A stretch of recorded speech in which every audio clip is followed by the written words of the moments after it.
The city's most exclusive restaurant, L'Étoile Filante, glittered under the Friday night sky. For one woman, it was a sanctuary of hope, a place to celebrate an anniversary and save a marriage she feared was slipping away. 7 months pregnant, she clutched a small gift-wrapped box, her heart full of memories. But just a few tables away, another woman wore a brand-new diamond necklace, a gift from the very same man. He was whispering promises to his mistress, completely unaware that his entire world, his billion-dollar empire, his reputation, and the life of his unborn child was about to shatter in the time it took to order a glass of champagne. This isn't just a story of infidelity. It's a story of how a woman's quiet pain can become a billionaire's public ruin. The weight of the Arlington name was heavier than the 7-carat diamond on Gemma Arlington's finger. It was a name synonymous with old money, ruthless acquisitions, and a veneer of philanthropic grace that glossed over the family's predatory business tactics. Tonight, however, she wasn't Mrs. Arlington, the elegant socialite who chaired charity galas. She was just Jen, a woman trying to anchor her drifting husband, Declan. She checked her reflection in the gilded mirror of their penthouse hallway. The midnight blue silk gown was custom-made, designed to celebrate, not conceal, the gentle swell of her pregnancy. At 7 months, she felt both powerful and fragile, a vessel for a new life that was meant to be the cement in the foundations of their marriage, their son, a Arlington heir. "You look breathtaking," Phoebe said from the doorway, her best friend's voice a mixture of admiration and concern. "Are you sure about this? He's been so distant." Gemma turned, forcing a smile that didn't quite reach her tired eyes. "That's why tonight is important. It's our anniversary, Phoebes. Not the wedding one, the other one, the real one." She touched her stomach. "The 8th anniversary of our first date, right here at L'Étoile Filante. He can't have forgotten that. This is our place." Phoebe's silence was answer enough. Declan forgot everything that didn't have a dollar sign attached to it. He said he had a late-night merger meeting with the board from Singapore. Gemma continued more to convince herself than Phoebe. He was so apologetic. "But I'm going to go anyway. I'll order his favorite wine sit at our table, and when he's done, his assistant will tell him where I am.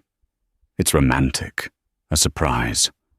Or a recipe for a lonely dinner," Phoebe muttered, earning a soft glare. Okay. I hope it's everything you want it to be.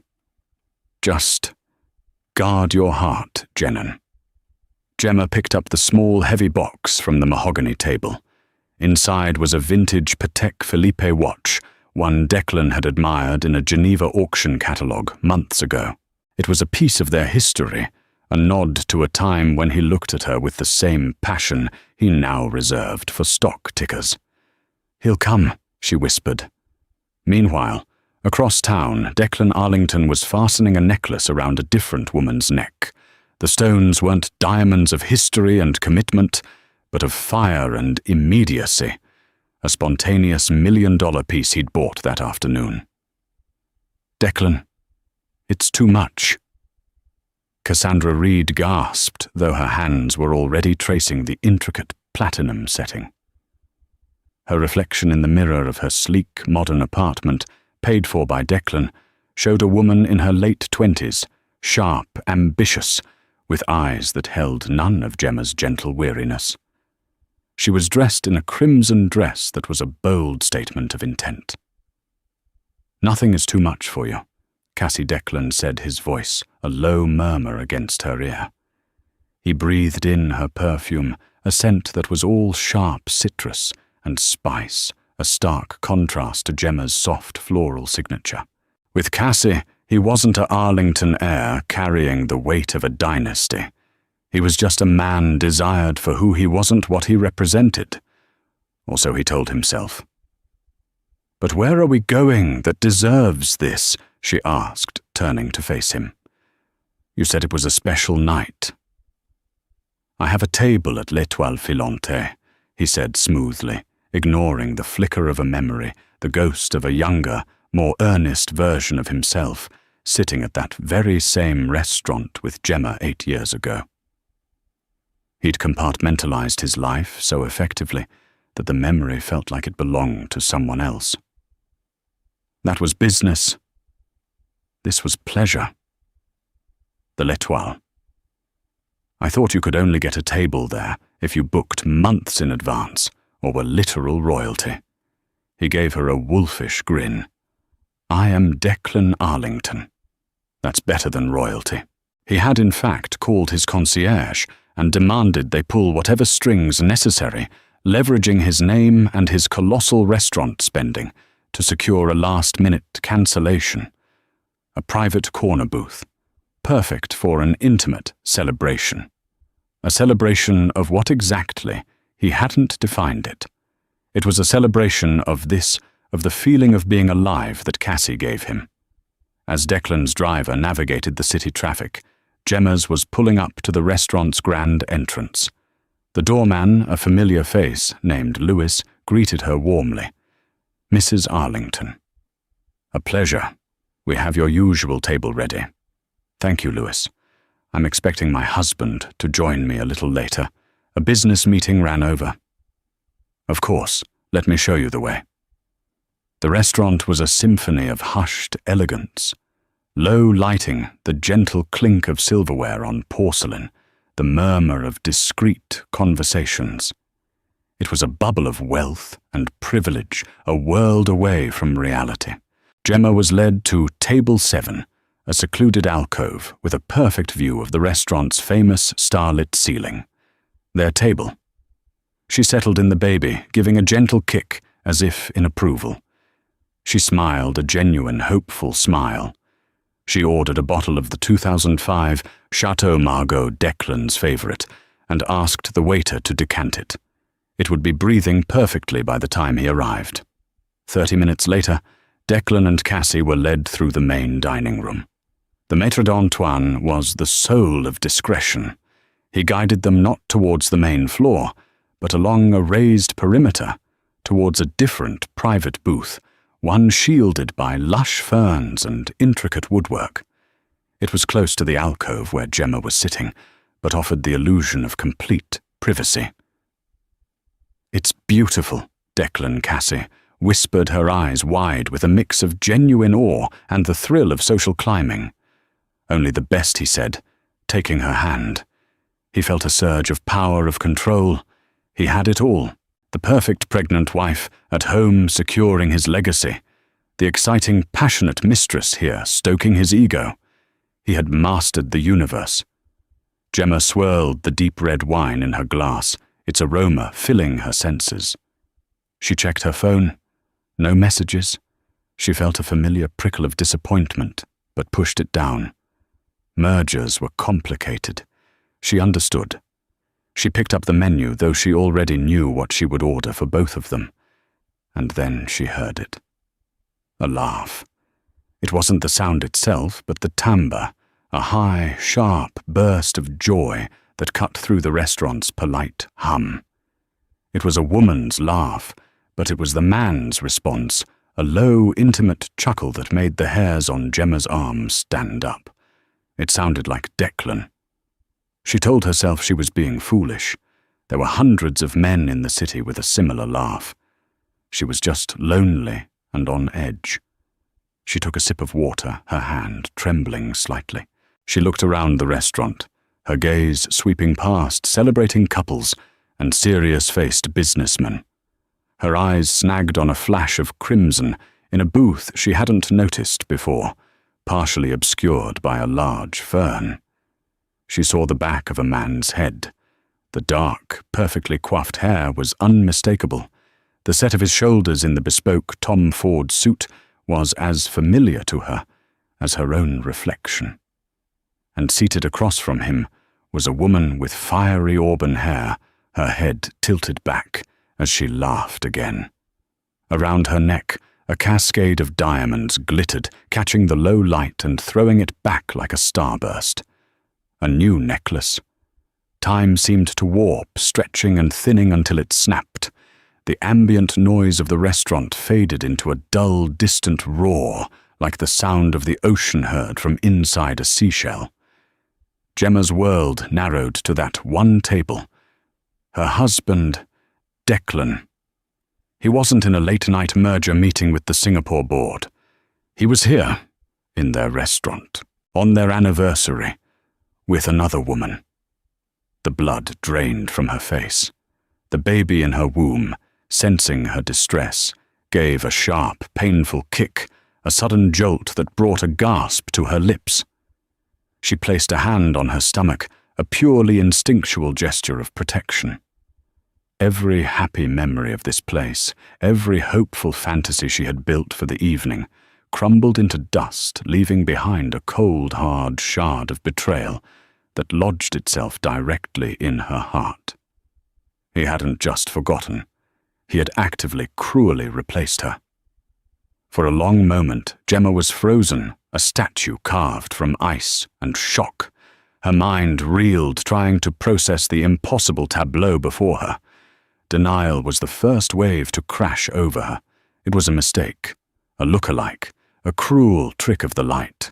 But the way he leaned forward, the intimate angle of his body towards the woman, the proprietary smile on his face as he watched her speak it, was all Declan. Every gesture, every nuance was a dagger. Her first instinct was primal to flee, to run from the restaurant, from the humiliation, from the truth, to curl up in her bed and let the world dissolve.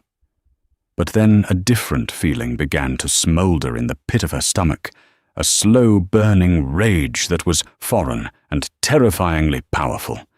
It was the protective fury of a mother. This man hadn't just betrayed her, he had betrayed their child. He was toasting to a new love while the vessel of his legacy sat just yards away alone. No, she would not run.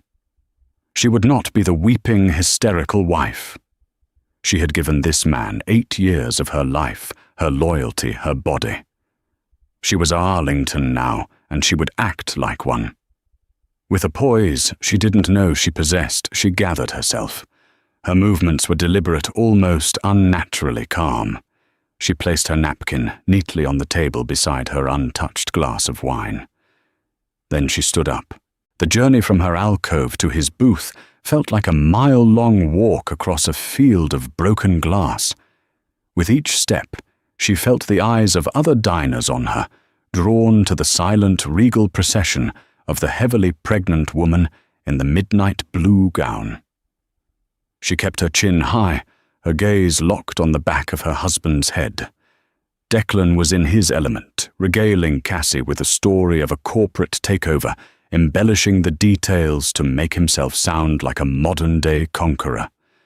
He lifted his glass of scotch, the amber liquid catching the light. And that, he said with a smirk, is how you turn a rival into a subsidiary. Cassie was captivated. You're incredible. She breathed her hand, reaching across the table to cover his. It was at that precise moment that a shadow fell over them. It is an impressive story, a quiet voice said. Declan's head snapped up. The confident smirk on his face evaporated, replaced by a mask of pure, unadulterated panic. His blood ran cold. Standing before him, her hand resting protectively on her swollen belly, was Gemma. She looked like an avenging angel, her face pale but her eyes burning with a cold, clear fire he had never seen before. "Gemma," he stammered, his voice a strangled whisper. He snatched his hand back from Cassie's as if he'd been burned. What are you doing here?" Cassie stared, her mouth slightly agape. She looked from Declan's horrified face to the pregnant woman standing over them. Confusion warred with indignation. Who was this, an XA business associate? Gemma's gaze didn't even flicker towards Cassie. Her eyes were locked on her husband, pinning him to his seat. "What am I doing here, Declan? I should ask you the same thing. I believe your merger meeting was at the office." Did the Singapore board decide to relocate to our table? The sarcasm was delivered with surgical precision, each word a perfectly aimed scalpel. It's not what it looks like, he managed the classic pathetic refrain of the guilty man. Oh, I think it is exactly what it looks like, Gemma replied, her voice dangerously soft. She finally allowed her eyes to drift to Cassie, a slow, dismissive appraisal that took in the crimson dress, the ambitious glint in her eyes, and the gaudy necklace. She looked at Cassie not as a rival, but as an unfortunate, predictable cliché. "Declan, who is this?" Cassie demanded, her voice sharp. She was not a woman who liked being ignored or looked down upon. Declan opened his mouth, but no sound came out. His brain, usually so quick and decisive, was short-circuiting. His two worlds had just collided with the force of a particle accelerator, and he was at ground zero. Gemma answered for him. "I'm his wife," she said simply, the words landing with the finality of a judge's gavel. Cassie's face went white. Wife Declan had told her he was in a loveless, sexless marriage of convenience, a business arrangement. He'd said they were practically separated, living in different wings of the house. He had certainly never mentioned that his estranged wife was carrying his child. She stared at Gemma's belly and the entire fantasy she'd built of a future as the next Mrs. Arlington began to fissure. The air grew thick and suffocating. Nearby diners began to notice their conversations faltering. This was better than theatre. What happened next? Nobody expected. Gemma didn't scream or cry or throw a drink. She simply pulled over an empty chair from a nearby table, the legs scraping softly against the polished floor, and sat down at the head of their booth. She was calm, composed, and utterly terrifying. She looked at the waiter who was hovering nearby, with a deer-in-the-headlights expression. "I seem to have lost my appetite for the wine," she said, her voice even. "Could you please bring me a bottle of still water and a glass for my husband's guest?" She gave Cassie a thin, brittle smile. "You must be thirsty. It takes a lot of energy to climb." The insult was so elegantly delivered that it took Cassie a moment to even register the sting. Declan looked like he was about to have a coronary. "Gemma, please, let's not do this here. Let's go home and talk." "Go home," she laughed, a short, bitter sound, devoid of any humour. "You mean the home where our son's nursery is waiting for him? The home I have been managing while you've been merging." She leaned forward, the full force of her presence directed at him. "No, I think we'll do this, right here, in our restaurant, at our table, or at least near it." She turned her attention back to Cassie, her demeanour shifting from icy fury to a strange, almost clinical curiosity. "Tell me," she began, "what version of his life has he sold you?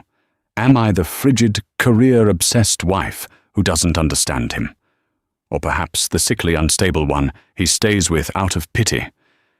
He tends to rotate those two." Cassie was flustered, blindsided by the attack. He loves me," she stammered the word, sounding weak and hollow, even to her own ears. "Does he?" Gemma's eyebrow arched. "Did he love you this morning when he kissed my stomach and told his son he couldn't wait to meet him? Did he love you when he approved the designs for the new family wing at our summer estate in the Hamptons? You see, the problem with Declan is that his love is a commodity. He invests it where he thinks he'll get the highest return." She then did something that shattered Declan's composure completely.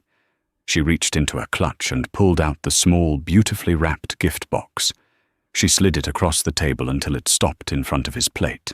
"Happy anniversary, darling," she said, her voice dripping with poison. 8 years since our first date. Here. You forgot, but I didn't."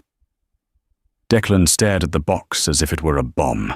The public setting, the anniversary, the pregnancy, it was a perfect storm of his own making, and Gemma was now the conductor. He was no longer the master of the universe. He was a trapped animal, and his wife was the hunter who had just closed the cage door. The romantic dinner was over. The trial had just begun. The silence that followed Gemma's pronouncement was a physical entity. It pressed in on them heavy and absolute. The gift-wrapped box sat between the three of them like a judgment. Declan couldn't bring himself to touch it. To do so would be to admit everything, to validate the entire horrifying scene. Cassie stared at the box, then at Gemma's serene, implacable face. Anniversary. The word echoed in her mind. Declan had told her tonight was special, a celebration of them. He had lied. It wasn't about her at all. She was just a prop in his desecration of a memory. The $1 million necklace suddenly felt like a cheap trinket, a vulgar payment for services rendered. Humiliation, hot and sharp, coursed through her. She wasn't his future. She was his dirty little secret. I don't believe this, Cassie said, finding her voice, which was now laced with a tremor of fury. She turned on Declan. An anniversary. You brought me here on your anniversary with your pregnant wife, Cassie. Just listen. Declan started reaching for her, but she recoiled. Don't touch me, she hissed. Have you no shame? No decency. Gemma watched the exchange with a detached calm like a scientist, observing rats in a maze of her own design. Oh, he has no shame, she interjected smoothly. Shame is for people with a conscience. Declan has a balance sheet. Isn't that right, darling? Everything is a calculated risk. I imagine I was low-risk, stable returns, while she gestured dismissively at Cassie was your high-risk, volatile asset. The business terminology, their private language being used to describe his infidelity, was a new level of evisceration. It stripped the affair of any romance or passion he had ascribed to it and exposed it for what it was, a transaction. Declan finally broke. He slammed a fist on the table, making the silverware jump. Enough, Gemma. This is not the place. This is the perfect place, she retorted, her voice rising for the first time, not in a shout, but in a crescendo of controlled power. You chose to disrespect me, our marriage, and our unborn child in public. So you will be held accountable in public. I want her to see you for who you are. Not the charming billionaire, but a weak, deceitful man who hides behind his money. She stood up, her regal composure fully restored. The scene had served its purpose. She had not come for a screaming match. She had come to reclaim her power to detonate the bomb and walk away from the blast zone. Enjoy your meal, she said, her voice, once again a soft, chilling whisper. She looked directly at Cassie, a flicker of something that might have been pity in her eyes. And the necklace is lovely. I'm sure it will fetch a fair price. You'll probably need it. With that, she turned and walked away. She didn't look back. She navigated the tables with the same grace with which she had arrived, a queen abdicating a corrupt throne. As she passed the Mistress station, Antoine simply inclined his head, his professional mask hiding a deep respect. He had seen a lot in his years at l'Étoile Filante, but he had never seen a public humiliation executed with such devastating elegance. The moment Gemma was out of sight, the spell broke. Cassie pushed her chair back violently. I'm leaving. Cassie, wait. Declan said, grabbing her arm. Let go of me. She wrenched her arm free, her eyes blazing with tears of rage and shame. It's over, Declan. Whatever this was, it's over. You lied to me. About everything. She began to unclasp the diamond necklace, her fingers fumbling with the catch. Don't be ridiculous, just calm down and let's talk somewhere private. No. She finally got it undone and threw the necklace onto the table. It landed with a clatter next to the anniversary gift, a vulgar pile of diamonds next to a symbol of betrayed loyalty. She was right. I was a transaction. Keep your severance package. She stormed out of the restaurant, leaving Declan alone at the table, surrounded by the wreckage of his evening.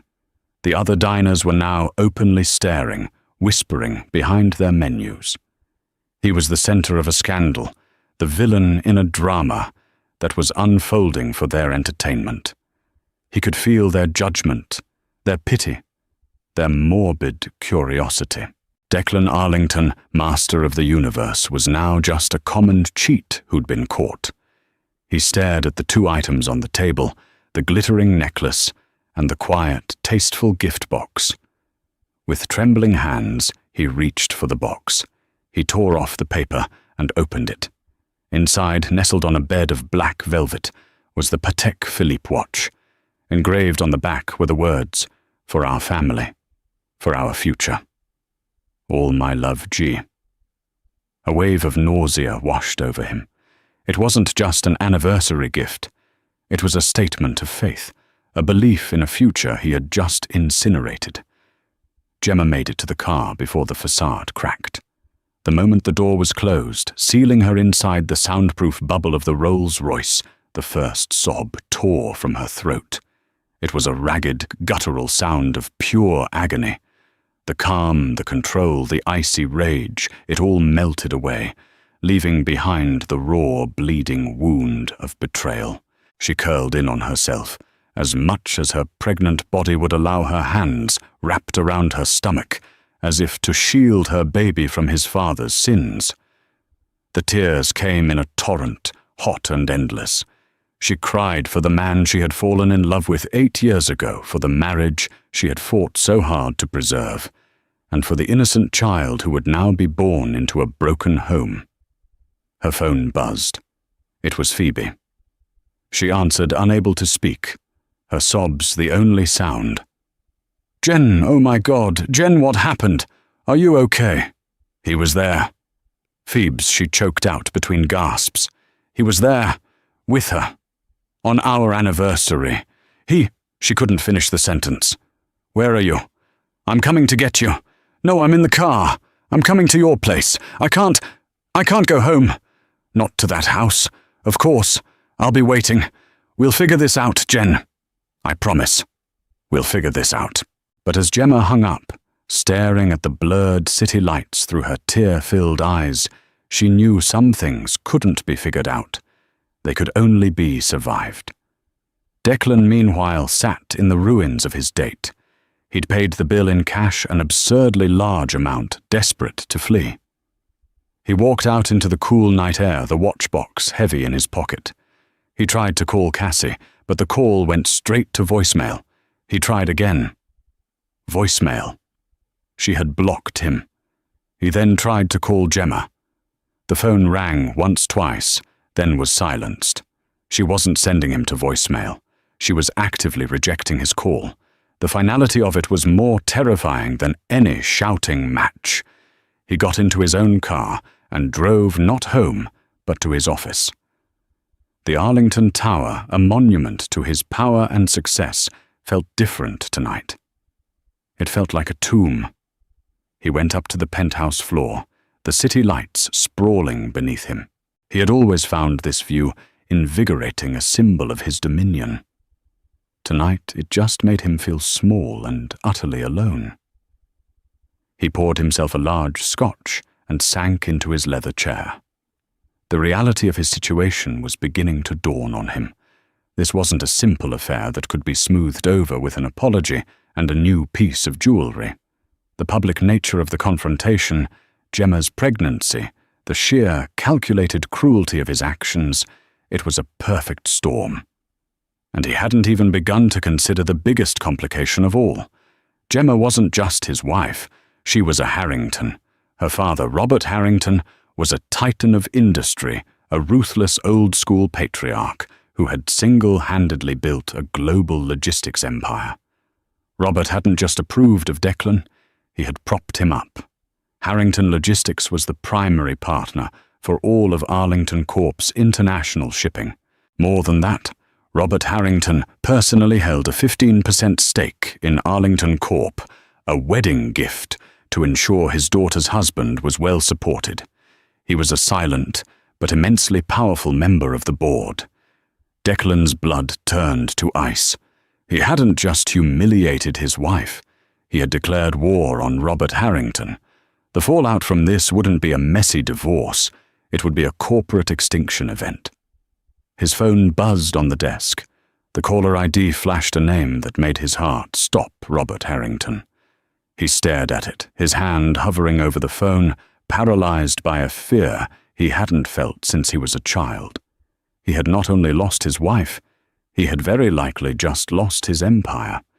Declan let the call from Robert Harrington go to voicemail. It was an act of pure cowardice, and he knew it. A moment later, a text message appeared. It contained no words, just a single ominous summons. My office. 8 a.m. tomorrow. Don't be late.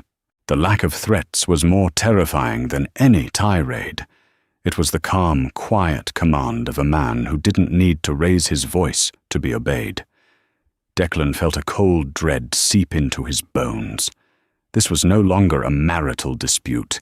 It was a hostile takeover of his life. He spent a sleepless night at his office, alternating between pacing the floor, drinking scotch, and rehearsing speeches that sounded pathetic and hollow even to himself.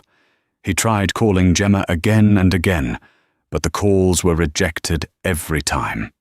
By dawn, he looked like a ghost of his former self, disheveled, red-eyed, and reeking of fear. Meanwhile, at Phoebe's apartment, Gemma had cried herself to exhaustion. Phoebe had tucked her into bed, fielding calls from a frantic Mrs. Arlington Sr., and of course from Gemma's father. "She's safe with me, Robert," Phoebe had said, keeping her voice low. "She's sleeping now. Just be there for her tomorrow." "I'll do more than that," Robert Harrington's voice had replied, cold as steel. "That boy has forgotten who his wife is. I'm about to remind him." When Gemma awoke, the sun was streaming through the window. For a blissful second, she forgot. Then the memory of the restaurant, of Declan's face, of the other woman, came rushing back, and the pain was as fresh and sharp as it had been hours before. But something had shifted in the night. The despair was still there, but it was now overlaid with a crystalline, diamond-hard resolve. She wasn't just a victim. She was a Harrington. And she was a mother. Phoebe came in with a cup of tea. "Your father called. He wants Declan in his office at 8. Gemma nodded, taking the cup. Her hands were steady. "Good. What are you going to do?" She took a slow sip, letting the warmth spread through her. "First, I'm calling my lawyer, the best divorce attorney in the country. Second, I'm calling my OB-GYN for an emergency checkup to make sure the stress hasn't harmed the baby. And third," she looked at Phoebe, her eyes clear and determined, "I'm going to my father's office. I won't be in the room. But I want to be there when Declan comes out. I want him to see me." At precisely 8 a.m., Declan walked into the Lion's Den. The offices of Harrington Logistics were the opposite of his own sleek, modern tower. They were old-world power, dark wood, thick carpets that absorbed all sound, and walls covered with oil paintings of stern-faced ancestors. Robert Harrington was waiting for him in his cavernous office, not behind his desk, but standing by the large window, overlooking the financial district, his back to the door. He was a tall, imposing man in his late 60s with a full head of silver hair and an aura of absolute authority. "Robert, why?" Declan began. "Sit," Robert said without turning around. It wasn't a request. Declan sat in one of the leather chairs facing the desk, feeling like a schoolboy called to the principal's office. Robert turned slowly, his face an unreadable mask of granite. "I received a call from my daughter at 2 o'clock this morning." She was hysterical. "Do you have any idea what extreme stress can do to a woman in her 3rd trimester? To my grandson, I am so sorry. It was a terrible mistake, a moment of, do not insult my intelligence by calling this a mistake." Robert cut him off, his voice dropping to a low growl. A mistake is a typo in a report. A mistake is taking the wrong turn on the highway. What you did was a calculated act of profound disrespect to my daughter, to my family, and to the sanctity of the vows you took." He walked to his desk and sat down, folding his hands. "When I consented to your marriage with Gemma, I did so under the assumption that you were a man of character, that you understood what she was worth. Clearly, I was wrong. I overestimated you." Declan felt his throat tighten. "I love Gemma. I can fix this." Robert actually laughed, a harsh, humorless bark. "Love, you don't know the meaning of the word. You know about acquisitions, about leverage, about assets. You saw my daughter as your most valuable asset, the one that secured you an alliance with me. And you devalued her. In business, when an asset underperforms so spectacularly, we divest." The word hung in the air. Divest.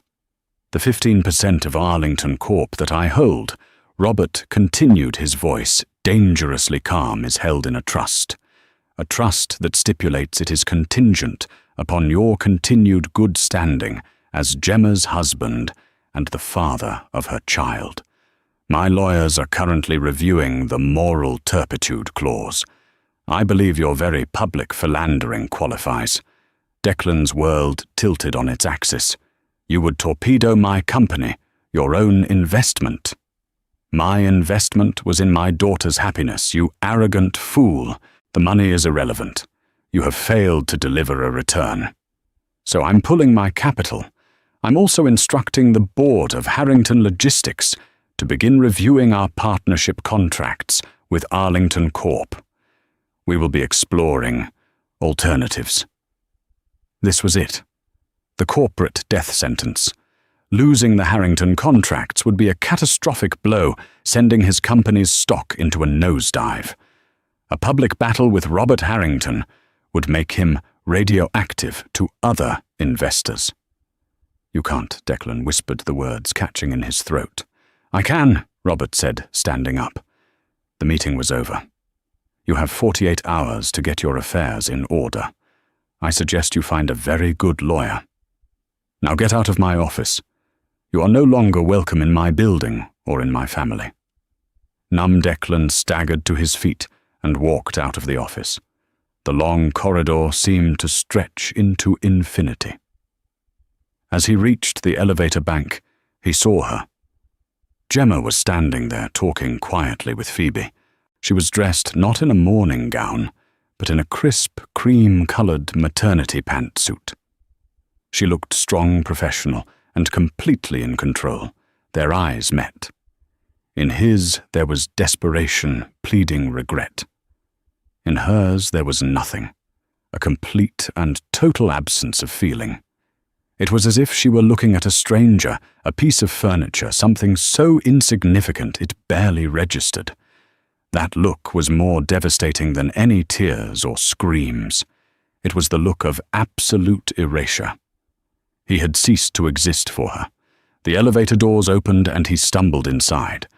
As the door slid shut, the last thing he saw was his wife turning her back on him, a final, silent dismissal. But the day of reckoning was far from over.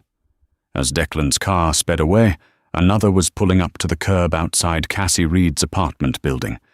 Cassie, who had also had a sleepless night, was packing a suitcase. Her plan was to disappear to lick her wounds, maybe fly to Europe, and try to forget the whole humiliating affair. Her buzzer rang. Thinking it might be a delivery, she answered it. "Who is it a package for Cassandra Reed?" a polite female voice replied. Confused, Cassie buzzed her in. A few moments later, there was a knock on her door. She opened it to find a woman in a sharp business suit holding a sleek tablet. "Cassandra Reed?" the woman asked. "Yes. My name is Jessica Croft. I'm from the legal department at Harrington Logistics." Cassie's blood ran cold. I don't understand." "It's quite simple," Jessica said with a chilly smile. We were doing a standard background check on individuals associated with Declan Arlington, and your name came up. And a few interesting things came up with it. It seems the luxury apartment you're living in was paid for by a shell corporation. A shell corporation funded directly from a Arlington Corp discretionary account. An account meant for corporate travel and entertainment, not personal acquisitions. Jessica held up the tablet, showing a flowchart of money transfers. This is embezzlement and fraud, using corporate funds for personal gain without board approval. It's highly illegal. Cassie felt faint. That's between Declan and his company. It has nothing to do with me. On the contrary, Jessica replied, her smile tightening. You are the recipient of embezzled funds. That makes you an accessory. We've also found the car, the jewelry, the trips. It all came from the same account. Robert Harrington is prepared to press federal charges. The scandal would be enormous. Arlington Corp would collapse, and you, Ms. Reed, would be facing jail time. Cassie leaned against the doorframe, her legs threatening to give out. What? What do you want? An alternative? Jessica's voice was smooth as silk. You will sign a non-disclosure agreement, so airtight you won't be able to say the name Arlington or Harrington in your sleep. You will return every single item of value Declan Arlington ever gave you, including the funds for this apartment. And you will disappear. In return, Mr. Harrington will consider the matter closed and will not press charges. She slid a thick document from her briefcase. You have 1 hour to have your lawyer review this. I suggest you use the time wisely.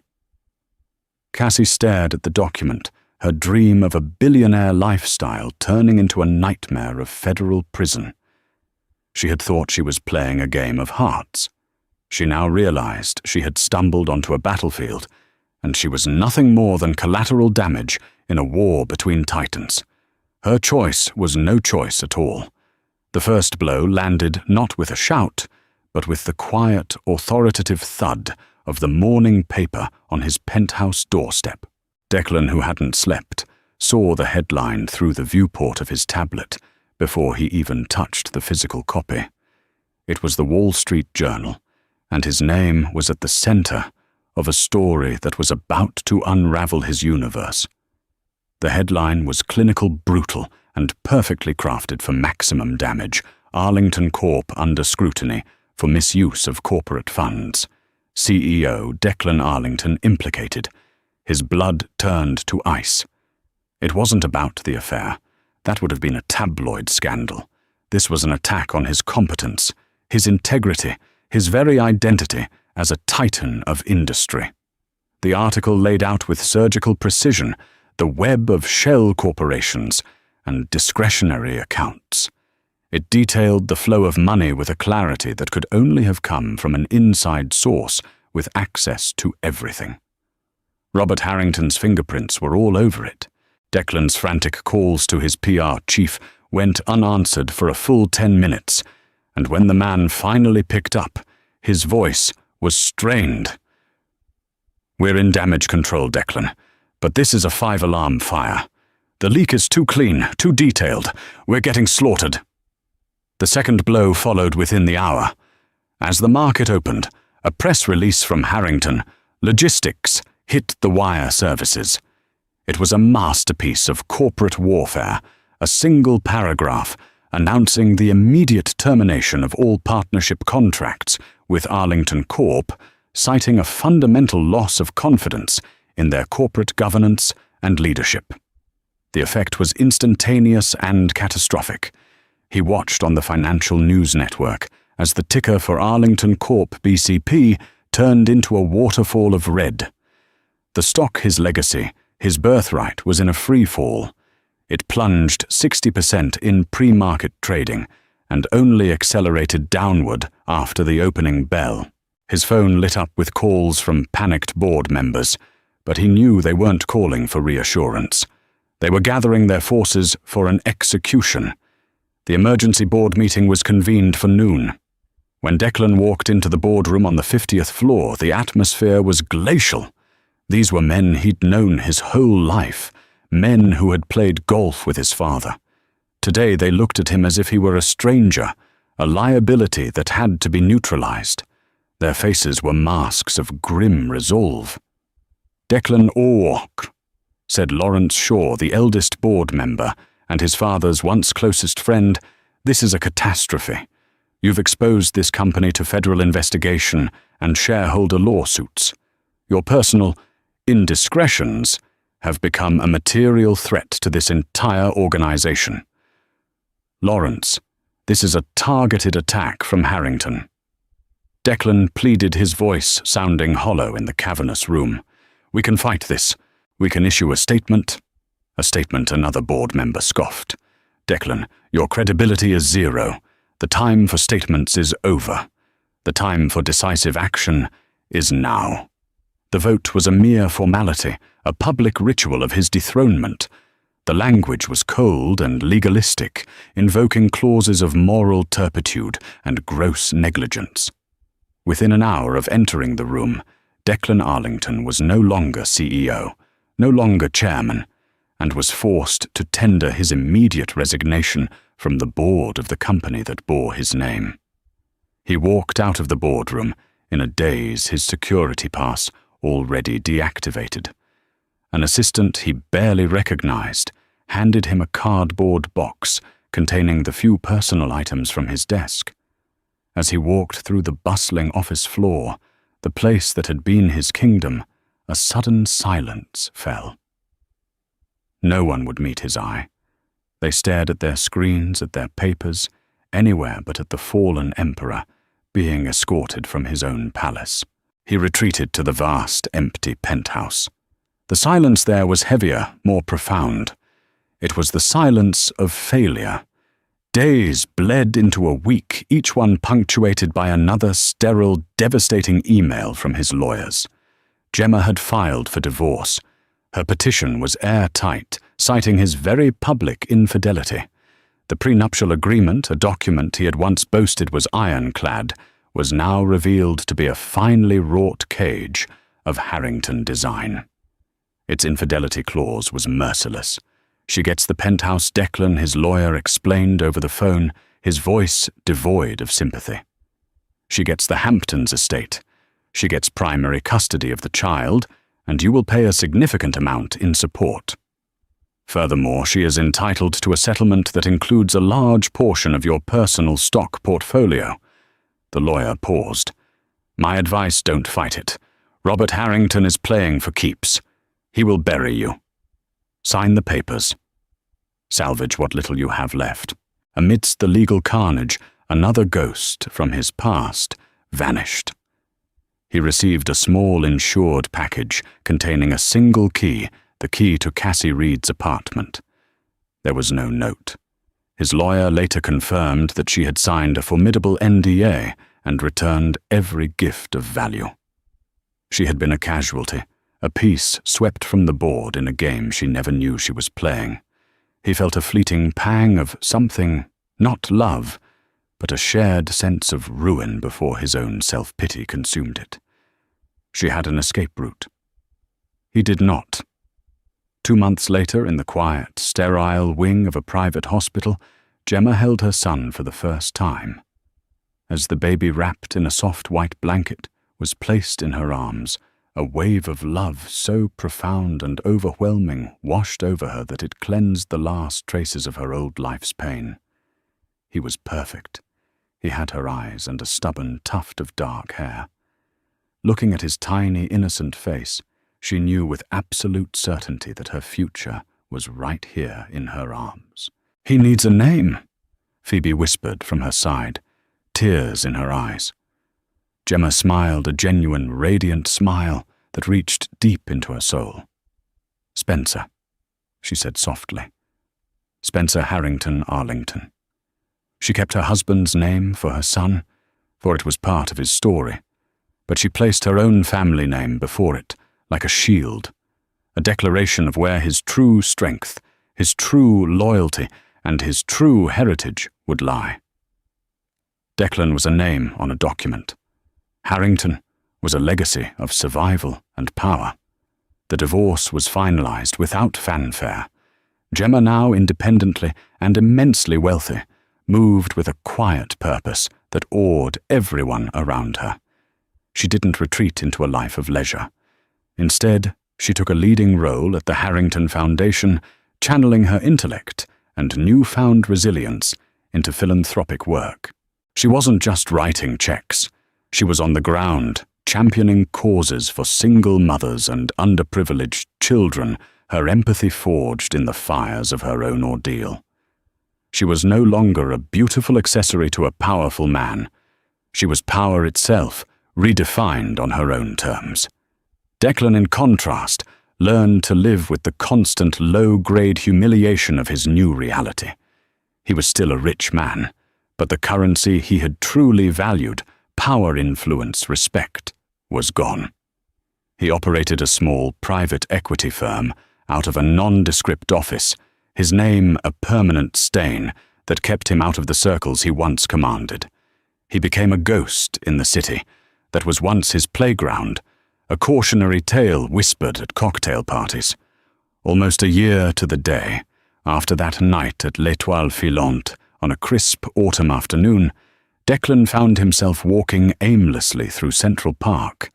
The air was cool, the leaves were turning, and the world felt peaceful in a way his own life was not. And then he saw her. Across a sun-dappled lawn, Gemma was pushing Spencer in a stroller, laughing at something Phoebe had said. She knelt down to adjust Spencer's blanket, her movements full of a tender, unhurried grace. He saw the curve of her smile, the easy joy in her posture, the vibrant life radiating from her and their son. It was a perfect, self-contained world of happiness, a world he had been invited to share and had carelessly burned to the ground. He stood frozen in the shade of an old oak tree, a spectator watching a life he was meant to be living. He was close enough to see the color of her coat, to see Spencer wave a tiny, chubby hand in the air. A desperate, foolish urge to call out to her, to explain, to beg rose in his throat, but it died before it could form a sound.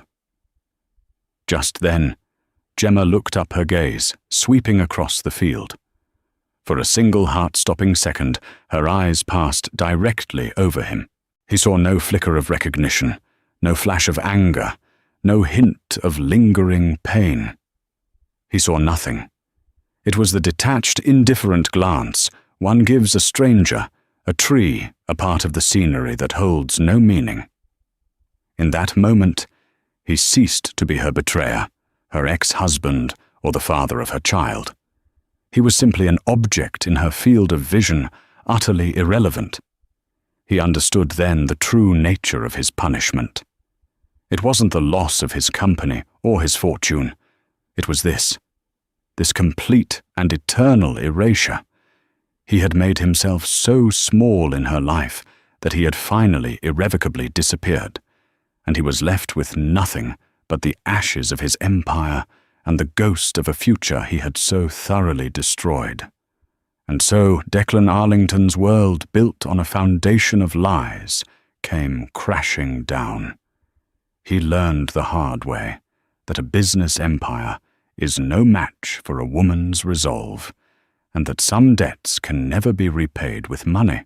Gemma, on the other hand, emerged from the ashes, not as a victim, but as a victor.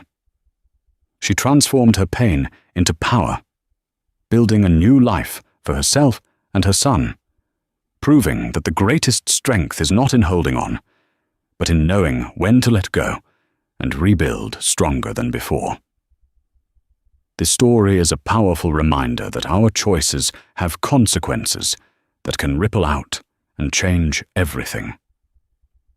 What did you think of Gemma's incredible strength? Was Declan's downfall justified? Let us know your thoughts in the comments below.